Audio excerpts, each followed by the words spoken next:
这网络买物件是真利便的代志，凊彩安尼点点的货运就甲你送到厝啊。拜四呢是有台湾货运这个仓库产业工会甲劳工团体，因去到劳动部的门口来抗议，表示讲这资方呢为着要趁钱，甲因的绩效压好价来加提订单，结果煞造成货运的司机都爱过劳来上班，所以要求政府都爱改善司机过劳的问题。安全运费。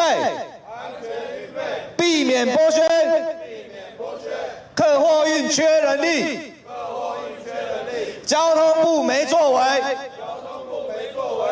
货运工会伫交通部门口抗议，希望政府重视货运司机拢超时上班过劳的问题。工会表示，虽然汽车运输业管理规则内底有规定，驾驶逐工赛车的时间袂当超过10点钟，但是实际上因拢是超时在上班，因为资方为着趁钱会下价绩效来提更较多的订单，也造成货运司机一个人爱做2个人的工作量。台北到高雄。 他一趟可能最少就要花个5个小时的时间。他到了从台北到高雄，他到了高雄，他还要做下货、做备货的动作。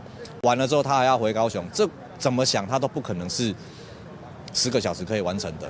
那除非交通部他愿意在规定上去让这些业者他可能配备双司机或之类。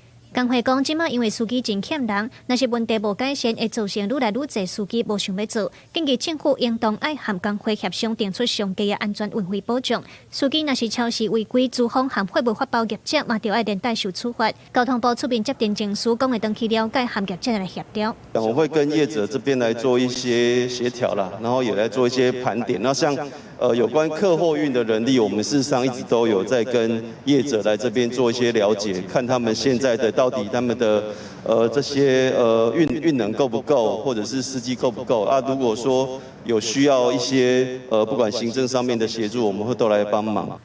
工会希望交通部会当负起责任，毋是干那定出规则做表面，却无实际的行动。嘛强调问题若是无赶紧解决，恐惊会互货运司机欠人的问题愈来愈严重。记者陈新光、王志光台北报道。